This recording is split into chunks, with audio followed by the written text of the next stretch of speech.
बहुत समय पहले की बात है। द्रोण नगरी में 4 दोस्त रहा करते थे।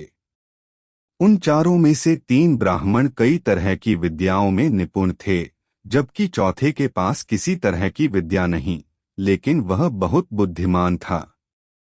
चौथा दोस्त हमेशा अपनी बुद्धि का इस्तेमाल करके हर समस्या से बचने का रास्ता निकाल लेता था, जबकि अन्य दोस्त विद्यावान होते हुए भी समझदारी से काम नहीं लेते थे। एक दिन उन चारों दोस्तों ने मिलकर सोचा कि पैसा कमाने के लिए विदेश जाना चाहिए। वहां जाकर ही विद्या का लाभ मिलेगा और पैसे कमाने का रास्ता भी। इसी सोच के चलते चारों विदेश यात्रा पर चल दिए। यात्रा करने के दौरान एक ब्राह्मण दोस्त ने कहा कि हम में से सिर्फ एक दोस्त के पास विद्या नहीं है। ऐसे दोस्त को हमारी विद्या के कारण मिलने वाला धन नहीं मिलना चाहिए। वो घर वापस जा सकता है। इस पर काफी देर चर्चा करने के बाद दूसरा दोस्त इस बात से सहमत हो गया, लेकिन तीसरे दोस्त ने कहा कि ऐसा करना ठीक नहीं होगा। हम सभी बचपन से दोस्त हैं और अब यह फैसला लेना गलत होगा। हम जो कुछ भी कमाएंगे उसे 4 हिस्सों में बांट देंगे। इस बात पर सबने हामी भरी और सभी विद्या का चमत्कार लोगों को दिखाने के लिए आगे की ओर बढ़ने लगे। यात्रा के दौरान जंगल से गुजरते हुए उन्हें एक मरा हुआ शेर दिखा। सभी ब्राह्मणों ने कहा कि हम अपनी विद्या के चमत्कार से इस शेर को जिंदा कर देंगे। इससे हमें बहुत यश और कीर्ति मिलेगी।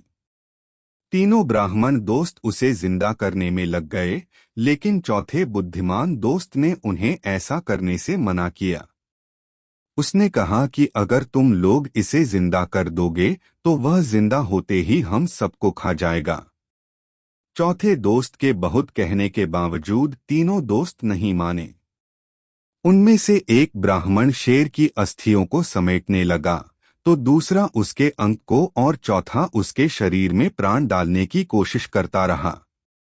तीनों को अपनी अपनी विद्या का इस्तेमाल करते देख चौथा दोस्त डर गया। उसने अपने सभी मित्रों से कहा, ठीक है, तुम लोग अपने मन की करो, लेकिन मुझे पेड़ पर चढ़ जाने दो। इतना कहकर चौथा दोस्त झट से पेड़ पर चढ़ गया। वहीं अन्य दोस्त मिलकर अपनी सिद्धियों और विद्याओं के बल से उस शेर को जीवित करने की कोशिश में लग गए। देखते ही देखते शेर जिंदा हो जाता है। शेर जैसे ही जिंदा हुआ वह अपने आसपास 3 ब्राह्मणों को देखते ही उन्हें मार डालता है, जबकि पेड़ पर चढ़ा चौथा दोस्त अपनी समझदारी से बच जाता है। कहानी से सीख। शेर जी उठा कहानी यही सीख देती है कि विद्या के नशे में चूर होकर किसी काम को नहीं करना चाहिए। हर काम को करते हुए उसके अच्छे और बुरे दोनों परिणाम के बारे में सोचना जरूरी है। सिर्फ विद्या में निपुणता ही नहीं, बल्कि बुद्धि का होना भी जरूरी होता है।